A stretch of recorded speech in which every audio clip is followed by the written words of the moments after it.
Hello student. वैसे तो उम्मीद है कि जो लोग उत्तराखंड पुलिस में इस बार प्रतिभाग करने वाले हैं कांस्टेबल की परीक्षा में, उन लोगों ने अपनी तैयारी सिस्टमेटिक तरीके से आरंभ कर दी होगी, व्यवस्थित तरीके से। तो फिर भी मैं उन लोगों के लिए एक ऐसा शेड्यूल बताना चाहता हूं जिससे उनके जो 7 माह बचे हुए हैं, लास्ट के अंतिम 7 माह आपके, इस बार टाइम बहुत अच्छा मिला है आपको रिटर्न के लिए। तो इस 7 माह में आप जो अपना एग्जाम है, रिटर्न है, उसकी तैयारी कैसे करेंगे, इसको लेकर के ये मैं वीडियो बना रहा हूं। तो इसमें सबसे पहले आप देख लीजिए कि आपके पास है क्या क्या।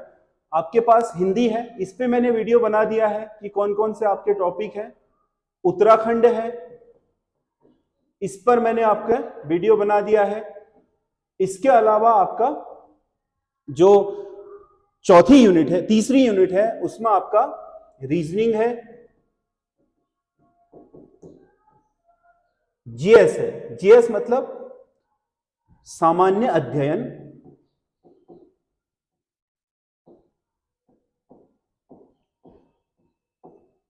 और आपका करंट अफेयर्स और कंप्यूटर और करंट। क्योंकि सिलेबस बहुत बड़ा है, अगर हम अभी से व्यवस्थित नहीं चलेंगे तो लास्ट तक भी हमारा 7 महीने में भी हमारा सिलेबस पूरा नहीं हो पाएगा। इसीलिए हमें अभी से हर दिन कुछ ना कुछ व्यवस्थित तरीके से और पूरा का पूरा कंटिन्यूअस करना पड़ेगा, जिससे कि हमारा कोई भी पार्ट छूटने ना पाए। अगर आप इतना कर लेते हो, बहुत सारी चीजें आपको मौखिक रूप से याद नहीं भी है, तो ऑप्शन देख के भी आपके बहुत सारे काम चल जाएंगे, बशर्ते कि आपने पहले वो चीज कभी अच्छे तरीके से पढ़ी हुई होनी चाहिए। आपको हो सकता है कि फैक्ट को लेकर के कंफ्यूजन हो गया हो, तो वहां पर कंफ्यूज करने वाली अन्य चीजें विकल्प में हो ही ना, और जो आपने पढ़ा है वही वहां पर विकल्प में हो, तो आपका काम थोड़ा आसान हो जाता है। लेकिन ये तब होता है जब आपने पढ़ाई करी हो। पहली बात, स्टूडेंटों से मैं आपके साधारण रूप से ये कह दूं कि अधिकतर स्टूडेंट आज भी तैयारी करने वाले, खासकर जो पुलिस कांस्टेबल वगैरह की तैयारी करते हैं, वो बाजार से वो वाली पुस्तक उठा करके ले आते हैं जिस पुस्तक पे नाम लिख करके आता है Uttarakhand police constable, Uttarakhand police GD भर्ती परीक्षा। वो वाली किताब लाते हैं और पूरा रट देते हैं शुरू से लास्ट तक, और उसमें से 2 नंबर का भी नहीं आता।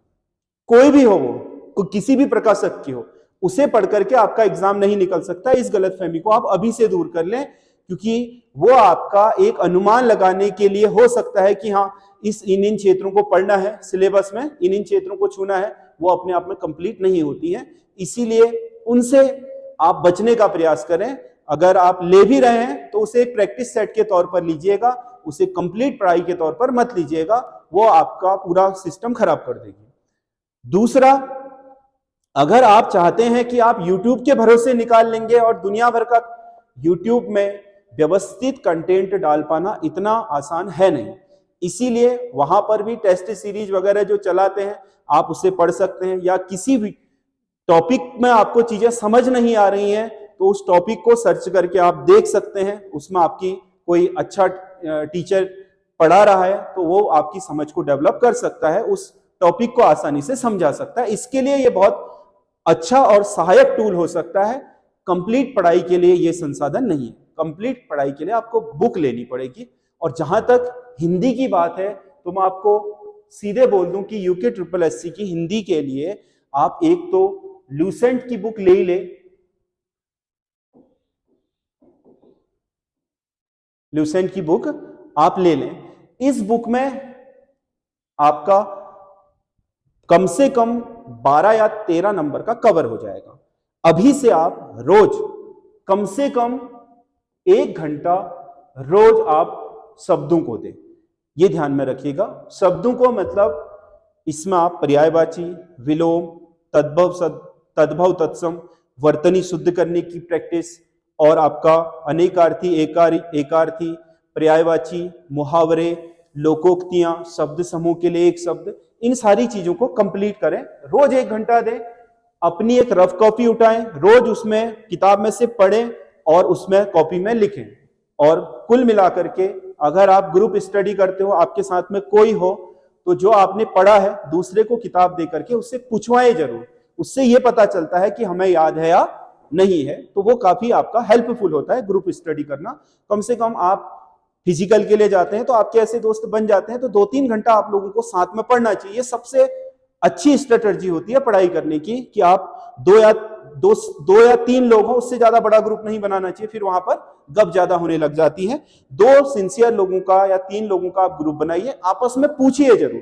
पूछने का मतलब ये नहीं कि जो मन में आ रहा है वो पूछ रहे हैं, पूछने का मतलब आपने कोई कल चीज पढ़ रखी है, अभी तक पढ़ ली है, तो वो दूसरे को थमा दीजिए, बोलिए कि इसमें शुरू से लास्ट तक मुझसे पूछो, अब उसमें आप पूछ करके उत्तर दीजिए। इससे क्या होता है कि आपकी शार्पनेस बढ़ जाती है, वैसा ही वो दूसरा वाला करेगा।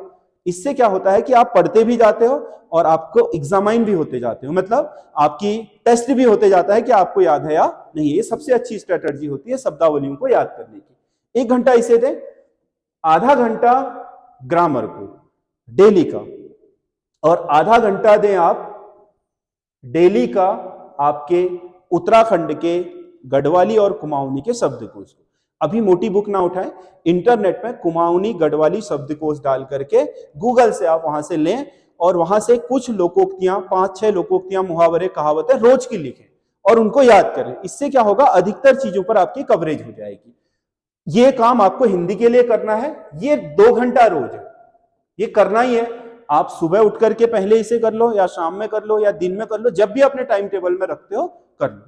दूसरा, उत्तराखंड को लेकर के बहुत ज्यादा आप डर में मत रहिए, ये आपके क्षेत्र की, आपका क्षेत्र की बात हो रही है, इसमें से अधिकतर चीजें आपको पता है। जैसे आप बद्रीनाथ मंदिर जानते हैं, चमोली भी सुन रखा है, अब आपसे बद्रीनाथ मंदिर कहां पूछना है तो चमोली के साथ उसको जोड़ना है, बस शब्द पहले से ही आपको पता है। इसीलिए कुमाऊं जो आपका उत्तराखंड वाला है उसमें आपको बहुत दिक्कतें नहीं आएंगी, याद करना आसान होता है। इसे रोज का मात्र 1 घंटा दें, अभी मात्र 1 घंटा, क्योंकि देखो पढ़ाई में शुरू दिन से बहुत भारी भरकम आपका टाइम टेबल बनाओगे तो शुरू में ही हताश हो जाओगे, क्योंकि 3-4 दिन तो आप जो उसमें उसे फॉलो कर लोगे, 5वें-6ठे दिन से वो आपका स्तर गिरना शुरू हो जाएगा, आपको डर लगना शुरू हो जाएगा सुबह उठते ही कि आज दिन भर पढ़ना है। ये एक बोरियत वाला प्रश्न हो जाता है और वहां जाकर के क्या होता है कि जो अपना इंटरेस्ट होता है वो खत्म होना शुरू हो जाता है। इससे आपका जो पढ़ाई होती है वो बाधित होने लग जाती है। तो ऐसा ना करें, शुरुआत में बहुत नॉर्मल बनाए कि मैं 10 घंटा पढ़ रहा हूं, 12 घंटा, ऐसा कुछ ना करें। आप केवल और केवल 4 से 5 घंटे का शेड्यूल बनाएं शुरुआत में और उसे फॉलो करने का प्रयास करें। जैसे आपका ये है, आपने ये करा और इसके बाद रीजनिंग बाद में करना, अभी मत करना। जब 3 महीने बचे हो तब रीजनिंग को हाथ लगाना, इसको छोड़ देना। करंट अफेयर्स और इसको भी 3 महीने बाद याद करना, छोड़ दो अभी इसको। 3 की 3 यूनिट, रीजनिंग, करंट और कंप्यूटर, ये 3 बाद में ले जानी है। अभी करना है सामान्य अध्ययन, क्योंकि ये यूनिट बड़ी है। इसमें आपका इतिहास देखा आपने, बहुत बड़ा दे रखा है, भूगोल बहुत बड़ा दे रखा है, पॉलिटिकल वाला जो आपका सामाजिक विज्ञान, क्या बोलते हैं इसको, नागरिक शास्त्र वाला है टॉपिक, वो भी बड़ा दे रखा है। भारत का संविधान नाम से ये है, और आपका अर्थशास्त्र, ये 4 यूनिट है। तो आप क्या करेंगे, सबसे पहले इन चारों के लिए जो एनसीईआरटी वाले कलेक्शन आ रहे हैं मार्केट में, उन्हें खरीद लें। मेरे को तो महेश कुमार वर्णमाल वाला सही लगता है, क्योंकि उसमें आपका एनसीईआरटी के सारे निचोड़ हैं। या जो दृष्टि का है वो भी अच्छा है, या बहुत आप भारी बुक लेना चाहते हैं तो स्पेक्ट्रम की भी ले सकते हैं, बहुत मोटी एक ही कलेक्शन लेना चाहते हैं तो परीक्षा मंथन की भी ले सकते हैं, जो आपके पास है।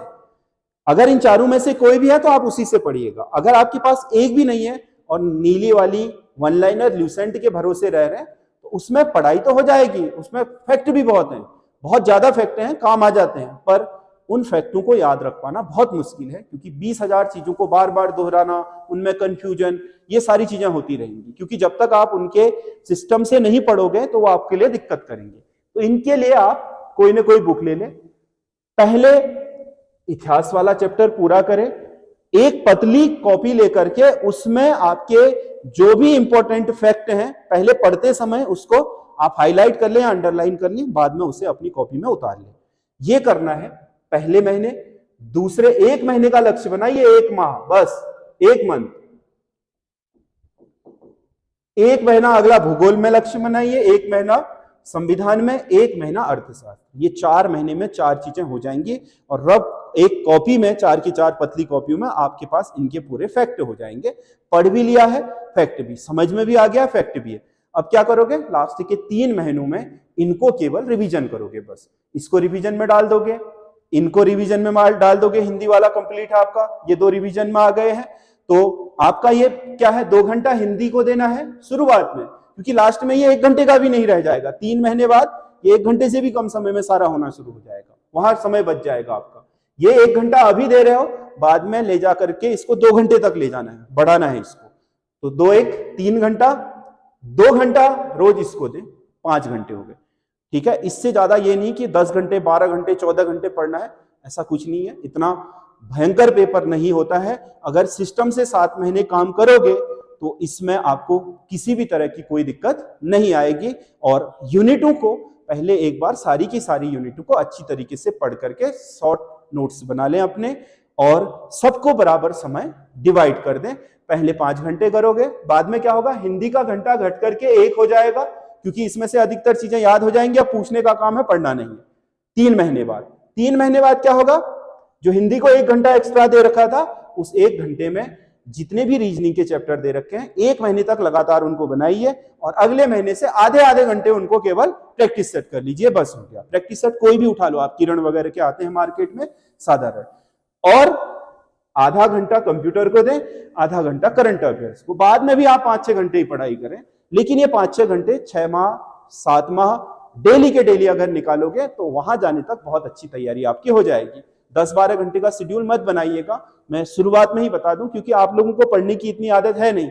इतनी आदत होती तो आप कांस्टेबल की तैयारी कर ही नहीं रहे होते। 10-12 घंटे किताबों में बैठने की आदत होती तो आप 12वीं पास करते ही कहीं अच्छी जगहों पर चले गए होते। ये एक सत्य है। अगर आपके बैठने की आदत नहीं है और आप बहुत मोटा और बहुत ही टफ शेड्यूल बना देते हैं, तो 5-7-10 दिन बाद उस शेड्यूल से खुद ही घबरा जाएंगे। इसलिए ऐसा शेड्यूल ना बनाएं, 4-5 घंटे का बनाएं, और कोशिश करें कि इसे बढ़ा करके 6 घंटे तक ले जाएं। वो 2 महीने 3 महीने में बढ़ा करके 6 घंटे तक पहुंचा दें, और उसमें इस तरीके से काम करना है। ये पूरा आपका शेड्यूल है, क्योंकि अभी फर्स्ट में 2-3 महीने बाद आपका फिजिकल भी होना है, तो आप 2 घंटे अभी फिजिकल को भी दे रहे हैं, तो अभी 4 ही घंटे का शेड्यूल रखिए। 1 घंटा 2 घंटा 1 घंटा 1 घंटा बस, और बाकी 2 घंटे फिजिकल को। फिजिकल हो जाता है तो फिजिकल वाले 2 घंटे यहां ऐड कर दीजिएगा, उसमें आप यहां के 2 घंटे में 1 कर दीजिएगा, उत्तराखंड का 1 घंटा बढ़ा करके 2 कर दीजिएगा। जीएस वाला जीएस के जितने ही रह दीजिएगा, और जो 2 घंटे बच रहे हैं उसमें से 1 घंटा रीजनिंग की प्रैक्टिस कर लीजिए, 1 घंटा आप कंप्यूटर और करंट अफेयर्स पढ़ लीजिए। इस तरीके से आपका पूरी की पूरी तैयारी हो जाती है। इस सिस्टम से करने से बहुत अच्छा परिणाम मिलता है। अगर अव्यवस्थित रह करके करोगे, कभी कुछ पढ़ लिया कभी कुछ पढ़ लिया, 14 घंटे पढ़ लिया फिर 3 दिन तक पढ़ाई नहीं, तो वो पढ़ाई करने का तरीका नहीं होता। बाकी अगर आप लोग हमारे ऑनलाइन बैच से जुड़ना चाहते हैं तो शायद 10 नवंबर से तो नहीं, पहले हमारा प्लान था, परंतु दरोगा का बैच अभी खत्म नहीं हुआ है, तो 1 दिसंबर से हम ठीक 6 महीने के लिए पूरा बैच बनाएंगे, और 6 महीने में ये सारी चीजें हम कंप्लीट करके देंगे आपको, सारी की सारी। मतलब 1 दिसंबर से 31 मई तक हमारा ये पूरा का पूरा 6 महीने में जो कांस्टेबल का सिलेबस है वो पूरा का पूरा डेप्थ में हम आपको दे देंगे। ऑनलाइन भी रहेगा, ये ऑफलाइन भी रहेगा। अभी थोड़ा टाइमिंग का दिक्कत हो रहा है, पहले हमारा 10 नवंबर से विचार था, परंतु 10 नवंबर से नहीं चला पा रहे हैं। उसके बावजूद भी 6 महीने का हमारे पास पर्याप्त समय है, तो उस पूरे समय में हम इसको कंप्लीट करा करके दे देंगे। अगर आप जुड़ना चाहते हैं उससे, तो मुझे आप व्हाट्सएप के थ्रू मैसेज कर दीजिएगा। यही मेरा जो चैनल के डिस्क्रिप्शन में दिया है, यही मेरा व्हाट्सएप नंबर है 9761038444 करके। इसमें आप कॉल करेंगे तो शायद मैं नहीं उठा पाऊंगा, क्योंकि मैं क्लास वगैरह में रहता हूं, इस वजह से। आप व्हाट्सएप में मैसेज छोड़ सकते हैं अपना नाम लिख करके। बाद में जब मैं इसमें, पहले तो हम 5 तारीख से रजिस्ट्रेशन ले रहे थे, कुछ बच्चों ने करा भी दिए हैं, अब हम रजिस्ट्रेशन 30 तारीख तक लेते रहेंगे, जो भी कराना हो। और एक आपके 30 नवंबर तक 1 दिसंबर से हम इसमें क्लासेस प्रॉपर तरीके से शुरू कर देंगे। उत्तराखंड पुलिस का स्पेशल बैच उसी के लिए वो होगा, अन्य चीजों को उसमें हम सम्मिलित नहीं करेंगे। जो इसके सिलेबस में वो सारी चीजें कराएंगे। तो हमारा वीडियो आपको कैसा लगा आप कमेंट करके जरूर बताइएगा। धन्यवाद।